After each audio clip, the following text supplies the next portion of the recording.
Dag dames en heren, welkom bij een nieuwe aflevering van Thuis in Limburg. Deze hele maand vanaf de Weerterbergen in Weert. Met natuurlijk heel veel optredens, heel veel interviews. En als rode draad natuurlijk het EK voetbal. Alhoewel we natuurlijk niet helemaal goed gemutst zijn. Daar gaan we het straks wel over hebben. Straks hier aan tafel niemand minder dan Sef Vergoosen, de bekende voetbaltrainer. Met hem gaan we praten over Oranje. We hebben een optreden van de Sunsets. Dat is een zeer goede groep met accordeon. We beginnen hier aan tafel met een gesprek met Hubert Vos, de burgemeester van Nut. Welkom. En een hele sportieve burgemeester mag ik zeggen, want die zit ook in het burgemeesterselftal, hè? Ja, dat klopt. Welke positie speelt u? Linksbuiten. Linksbuiten. Ja. Dan gaan we even snel rekenen. Dat is dus Afellay, Van Persie, Kuyt. Hoe moeten we u inschatten? Wie van de drie bent u? Nou, ik wil me niet vergelijken met deze spelers. Maar ik ben een linksbuiten die rechtsbenig is. Dus mijn grote kwaliteit is om van links dus naar binnen te komen en rechts uit te halen en te scoren. Ja, u scoort vrij veel? Ik heb in het verleden natuurlijk, omdat ik al vanaf 1993 daarbij dat Aardse elftal spelen, heb ik in het verleden heel vaak gescoord. Nu wordt het wat minder, moet ik eerlijkheidshalve zeggen. En dat wat minder komt door de leeftijd, schuine de fysieke gesteldheid? Nou, het is eigenlijk zo dat als ik heel eerlijk ben, dan zijn de knieën die zijn toch wat minder. Maar ik vind het spelletje nog zo leuk dat ik die 6 of 7 keer per jaar met de burgemeesterselftal nog graag wil spelen. Ja, u zei dus net al, ik ben een rechtsbenige speler op een linksvoorpositie. Dat is net wat Van Marwijk doet, hè? Waar hij overigens wel wat kritiek op krijgt deze dagen. Ja, kijk, het is zo. Als je wint, hoef je niks te zeggen. En als je verliest, dan moet je veel discussiëren en heb je veel uit te leggen. Ja. Ik denk dat we eigenlijk op Van Marwijk niet veel aan te merken hebben. Het zijn de spelers die het moeten doen. En laten we nou eerlijk zijn. Als de beste speler van Engeland, Robin van Persie. De scorer in Duitsland, Huntelaar, Robben, Afellay. Als die niet scoren, dan moeten we Van Marwijk niet de schuld geven. Ja, want wie moet het dan doen, zou je bijna zeggen, toch? In de aanval is het zo dat zij het moeten doen. Ja, maar ik bedoel maar te zeggen, het zijn de beste spelers van Europa zo'n beetje op die positie. En ja, beter kun je ze haast niet krijgen. In Nederland niet, geloof ik. Nee, precies. Nee. Het burgemeesterselftal, een elftal dat eigenlijk altijd speelt voor het goede doel. Ja, dat betekent, dat is ook de hoofdreden waarom dat wij het doen. De hoofdreden zijn eigenlijk een paar redenen. Lepra is eigenlijk nog een ziekte die nog steeds niet de wereld uit is. Het is altijd leuk om voor eigenlijk een doel te spelen. Dus daar spelen wij al bijna 25 jaar voor. Volgend jaar bestaan we ook 25 jaar. Hebben ondertussen rond de €400.000 bij elkaar dus gespeeld. Maar we vinden het ook leuk om sportief eigenlijk met elkaar bezig te zijn. Is ook goed om te netwerken. Onder dus de burgemeesters, je hoort nog eens wat. Het is makkelijker om iemand aan te spreken. En het leuke is dat we meestal bij een betaald voetbalclub spelen. En dan mag je daarna ook eens een keer naar een leuke wedstrijd kijken. Ja. Dus ja, het is altijd... Het nuttige met het aangename combineren eigenlijk. Het is een dagje uit. Ja. Op deze stoel zat vorige week de burgemeester van Weert, Jos Heijmans. Die Jos speelt Heijmans. ook bij jullie team. We hebben toen aan hem gevraagd, wie is nou de beste van die Limburgse burgemeesters? Want we hebben uzelf dus, we hebben Jos Som van Kerkrade, de keeper. Met z'n drieën vertegenwoordigen jullie Limburg. En ik heb hem gevraagd, wie is nou de beste Limburgse speler? Je kunt nooit zeggen wie de beste is. Het is heel belangrijk dat je een speler laat spelen op zijn kwaliteiten. En als je de sterke punten eigenlijk dus benut, dan is dat veel beter. Nou, Heijmans is een echte middenvelder. Een Feyenoord supporter. Dat zijn van die harde jongens. Maar ik ben een mooie voetballer. Ik ga mijn mannetje voorbij en ik schiet die bal erin. Je bent een Ajaxiet, wil hij zeggen. Nou, Ajaxiet ben ik niet. Dus mijn kinderen thuis die zeggen van de ene is voor Ajax en de andere is voor Feyenoord. En om de discussie een beetje op gang te houden, ben ik voor een andere club. Ben je voor PSV dus, heeft hij gezegd. Vroeger wel, want ja, ik kom dus van Kerkdriel en ja, dan was het... Maar de laatste jaren vind ik het leuk om dus bij Roda te komen. Ja? Je gaat vaak? Nou, ik ben eigenlijk vanaf het moment dat ik in Limburg zit, dus als burgemeester, en dat is alweer vanaf 1993, ben ik toch de laatste 15 jaar regelmatig bij Roda te zien. Ja, het is natuurlijk nu ligt het stil, het clubvoetbal. Wat doet de burgemeester dan verder in de zomer? In de zomer, dan is het tot aan juli is het natuurlijk nog veel vergaderen en werken en voor de gemeente bezig zijn. Dan is het een week of 6, 7, ja, dan wordt er niks gedaan, laten we eerlijk zijn. Dan is het een beetje bijkomen, dan is het op vakantie gaan en sporten. Ja, u bent zeer sportief, want niet alleen voetbal, maar ook wielrennen is uw passie, hè? Nou, dat is nou eigenlijk op dit moment vind ik dat heel erg leuk. Dus ik fiets met een aantal mensen uit het dorp, dus van Schimmert, van Hulsberg, dus van Nut. Hartstikke leuk, we gaan door heel Zuid-Limburg heen. fiets af en toe een keer mee uit het Pro-team Limburg. Is ook leuk. Ook weer voor het goede doel. Allerlei prominenten zitten daarin, hè? Dus ja, het is gewoon genieten. Ja, want die heeft ook bij de Wielerbond gezeten. Jarenlang, ik geloof bijna 20 jaar of 25 jaar geloof ik, hè? Ik heb 25 jaar in het hoofdbestuur en in het regiobestuur amateursectie gezeten. Dus ik vind de wielersport erg leuk. Was het nou leuker, de voetbalsport of de wielersport om te volgen, om erbij te zijn? Ja, dat is moeilijk om te kiezen. Kijk, voor de passie is het natuurlijk dus de wielersport. Veel aansprekender in de zin van, dat is de mythe, de vedette, hoe het vroeger was met koppie, et cetera. Maar de voetbalsport is meer een volkssport en heeft nog meer aanhang. En is ook laagdrempeliger om dus te doen. Dus ik kan daar geen keuze in maken, maar ik vind het alle twee hartstikke leuk. Ben je iemand die ook de Tour bijvoorbeeld nareist? Of Ik reis het niet na, maar ik volg het natuurlijk helemaal dus van op dus de voet. Kijk, ik vind, om dus te volgen, vind ik de Giro veel leuker. Ja? Veel toegankelijker, veel meer hartstocht. En dus de Tour is toch meer commerciëler. En daar volg ik liever op de televisie. Ja, u bent de burgemeester van Nut, ook een gemeente waar wielrennen vaak voorbij komt. Deze week nog de Ster van de Lem Tour bij u in de gemeente. Ja, dat is natuurlijk afgelopen week weer schitterend. Sprintersbal natuurlijk, grote namen, wereldkampioenen. Hè? Cavendish, Ja. André Grijpel, Kittel. Ja, het is de afgelopen week dus de 10e keer weer en het was weer een hele leuke dag in Schimmer. Ja, maar ja, het is natuurlijk het weekend van het voetbal. Hoe schat u de kansen in dit weekend? Nederland tegen Portugal moeten winnen en afhankelijk zijn van de Duitsers? Nee, het is niet afhankelijk van de Duitsers, het is afhankelijk van jezelf. Ja, maar goed, maar je moet hulp hebben, want anders dan krijg je het is het niet. gewoon flauwekul. Het is gewoon flauwekul. Als de Nederlanders niet zelf overtuigend winnen uit het van Portugal, moet je niet naar een ander kijken. Je moet gewoon naar jezelf kijken. Nee, dat is waar. Maar we gaan er maar even vanuit dat we dit keer dat we het wel waarmaken, dat we winnen van Portugal, dan nog ben je afhankelijk van wat Duitsland doet. Als je van Portugal, die maar 1 punt nodig heeft, denk ik, na de afgelopen week, met 2-0 wint, dan ben ik geplaatst. Daar ben ik van overtuigd. Ja, want u denkt dat Duitsland de sportieve plicht gaat doen? Ik denk dat de Duitsers gewoon in hun roes en in hun flow willen blijven zitten. Dan moet je niet terugschakelen. Dan moet je gewoon misschien op een lager tempo. Maar die verliezen niet van de Denen. Daar ben ik van overtuigd. Oké, nou heel mooi. Tot slot, u heeft vakantie zometeen.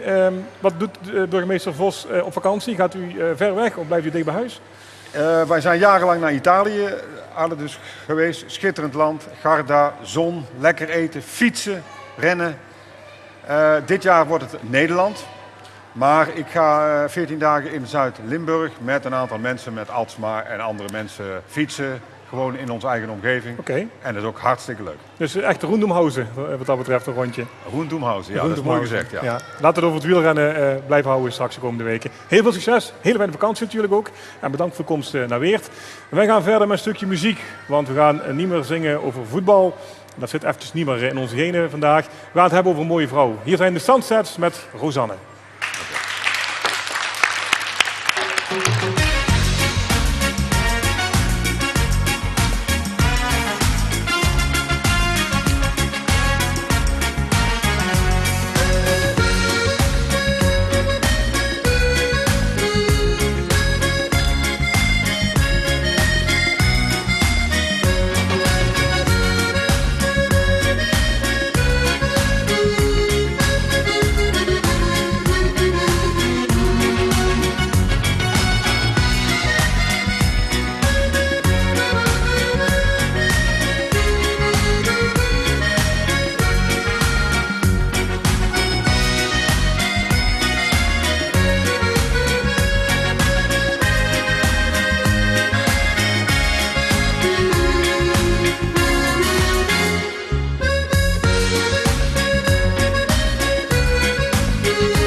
Ja, de Sunsets zijn dat. Annelies en Johan, welkom hier in Limburg. Voor de goede orde, jij bent Belgisch, jij speelt een thuiswedstrijd, want je komt uit de buurt van Weert. Dat klopt. Laten we even met de dame beginnen, zo hoort dat. Hè.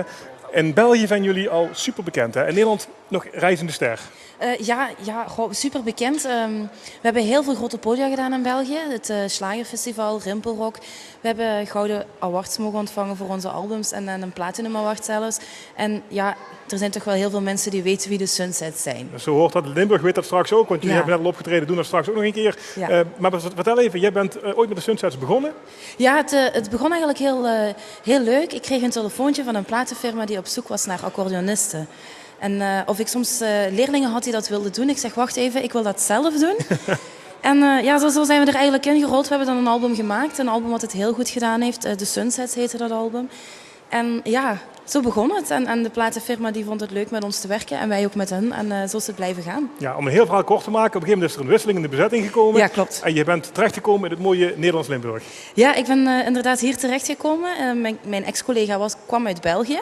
En het was zo dat ik op zoek was naar een accordeonist. En ik heb wat leerlingen in Weert. En ja, een van hen zei tegen mij van, goh, ik ken misschien wel iemand. En via hem ben ik eigenlijk bij Johan terechtgekomen. Ja, Johan, sinds, wat is nou, 2 jaar geloof ik erbij ook? Ja, sinds januari 2011, dus 1,5 jaar ongeveer. Oké, hoe bevalt het? Bevalt heel goed. Het is natuurlijk een gigantische verandering. Het is, eerst dan, ik was natuurlijk al van tevoren met muziek bezig.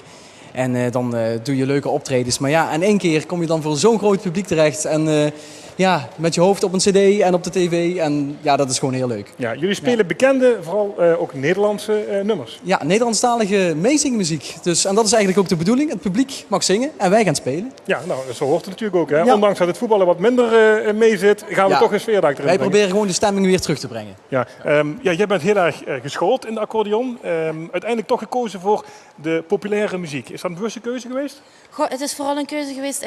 Op het moment dat ik die telefoon kreeg, was ik nog aan het studeren eigenlijk. Ik heb in Tilburg gestudeerd. Maar het is natuurlijk wel een kans die je krijgt. En of dat nu met populaire muziek is of met klassieke muziek. Oké, die muziek is heel anders. En ik heb een klassieke opleiding. Maar ik speel eigenlijk alles nog. Het is gewoon heel leuk om met deze muziek op een podium te staan en die mensen mee te krijgen. Ja, en dat kan kennen de muziek natuurlijk. Voilà, je kan moeilijk met Bach en dan een keer van oké, ja, nu allemaal. ik zie het al gebeuren, maar ik vind niet dat ik qua niveau onder mijn niveau zit. Nee, zo bedoel ik het ook niet. Ik bedoel, maar veel mensen kiezen dan juist voor die klassieke richting. Ja, nee, dat is ook zo. En ik heb wel die opmerking gekregen van docenten en leerlingen of mede-collega's van dat ga je toch niet doen en dat is onder je niveau en zo. Maar ik vind het gewoon heel leuk, want dit draait niet alleen om het spelen, maar ook om het publiek wat je hebt. En dat is heel anders. Nou, ze gaan dadelijk nog een keer flink met jullie meedoen. Ah, dat is goed. Wat staat er nog allemaal op stapel dit jaar? Want volgens mij komt er een nieuwe cd aan, hè? Ja, we zijn heel druk bezig geweest de afgelopen tijd. De studio in geweest en fotoshoots en ons nieuwe album komt eraan. En dat komt 11 juli, gaan we daarmee naar buiten. Wat staat daarop? Het zijn Vlaamse meezingers. Vlaamse echte klassiekers. Noem er eens een paar. Nummers van Wil Tura, Eddie Wally. De allereerste keer, Annelies, help me even, wat staat er nog? Ja, zij is Belgische, zij weet dat. Ja, de Rode Roos in de Sneeuw. En er staat een duet op met Bart van den Bossen en die zingt de Heuveltjes van Erika. Wat heb ik? Eddie Wally hebben we al gezegd. Er staan ook 2 nummers op voor kinderen, wat heel leuk is. K3? K3 inderdaad en Kabouter Plop. Oh jee. Ja, nou. en het is echt heel leuk, want ik heb het uitgetest op de nichtjes van of de kinderen van mijn broer, mijn nichtjes eigenlijk. En die wisten gelijk waar het over ging, dus dat is wel heel leuk. Zo hoort dat, zo hoort dat. Even naar jou toe als Limburgers onder elkaar. Vertel eens even wat meer over jezelf, want je bent met het grote publiek misschien nog wat minder bekend. Ja, ik kom uit Ospel, dus dat is hier eigenlijk de hoek om. En ik ben altijd vanaf heel jongs af aan met muziek bezig geweest, slagwerk en accordeon. En uiteindelijk komt er in 2011 een hele leuke kans. Ja, je gaat er even snel overheen, maar slagwerk, noem eens even met wat mensen waar je mee gespeeld hebt.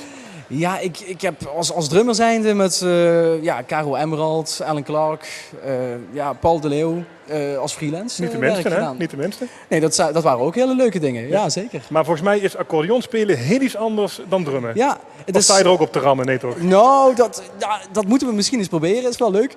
Nee, het is een hele andere manier ook van optreden. Want achter het drumstel zit je toch wat veilig en toch in een begeleidende rol. En nu is het echt van, je staat helemaal vooraan. En je moet natuurlijk ook met het publiek gaan werken. En dat is hartstikke leuk om te doen. Ja, dan ken je natuurlijk het vooroordeel dat men zegt accordeon, dat is voor oude mannetjes. accordeonnetjes. En Ja. wat moet nou zo'n jong iemand met zo'n trekzak? Dat komen wij zeker tegen. En ja, ook toen ik zeg maar een jaar of 12, 13 was, toen ging ik al met mijn accordeonnetje ergens naartoe. Naar familiefeestjes? Naar familiefeestjes. En dan was meteen de vraag van, goh, waarom kies je voor zo'n instrument? Maar ik vond het vanuit, eigenlijk al heel jongs af aan gewoon ook een heel leuk instrument. En het is ook een gezelligheidsinstrument. Want je pakt een accordeon en meteen komt de sfeer. Dus ik vind het echt een gezelligheidsinstrument. Ja, jullie hebben het net al bewezen. Straks na de reclame dan nog een keer een optreden van de Sunsets. Noem nog eens even, wat gaan we onder andere horen? We hebben een Hollandse hit medley. Eigenlijk omdat we niet konden kiezen welk nummer dat we gingen spelen. Jan Smit komt ook voorbij. Wat is je favoriet? Abraham. Goh, wat is mijn favoriete nummer? Rosanne van net misschien? Rosanne van Nick en Simon, jawel, toch wel. Ja. Ja. Jullie missen nu alleen nog een zanger erbij, hè? Die zit hier. U heeft de micro, dus ga gang. Zover ga je mij niet krijgen. We gaan snel naar de reclame voordat ik nog meer slechte dingen hier zeg en nog meer moet gaan doen dadelijk. Na de reclame meer van de Sunsets en een gesprek met Sef Vergozen natuurlijk over het EK voetbal. Graag tot zometeen.